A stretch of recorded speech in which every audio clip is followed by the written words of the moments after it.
Hi hello मु विश्वजीत मु आज कहबी इनकम टैक्स विषय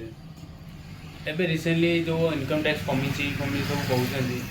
तो केमी कमी मुझे देखे जनवाक चाहूँगी आपको रिसेंटली कौन हो कपड़ार इनकम टैक्स कमी के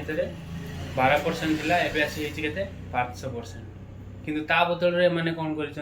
मोदी सरकार कौन कर सूता जोटार कपड़ा तैयारी होची से सूतार जो टैक्स 12% ले कौन कर 18% बढ़े लाभ एटार कार हो बड़ बड़ जो मैंने कारखाना कर क्षतिकार हो जो मैंने छोट व्यवसायी मान सेमती आम जोटा नोटबुक इनकम टैक्स जो टैक्स देवा पड़ूला ए कौन कर जीरो कर 12% आगुरी पूरा जीरो कर नोटबुक जोटार बना हो जो कागज बना कौन कर 12% नहीं 18% रखाई तो यार लाभ क्या हो बड़ बड़ फैक्ट्री मानक छोट छोट व्यवसायी मैंने यार ये होती लस हो तो आम मैंने बुझीपार आम मैंने कहते मोदी सरकार भल है कि से निजे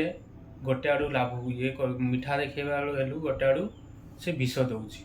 सेटा तुम मैं जानवर अच्छी नेक्स्ट टाइम भूल न कर आगुरी सतर्क रही धन्यवाद जय हिंद।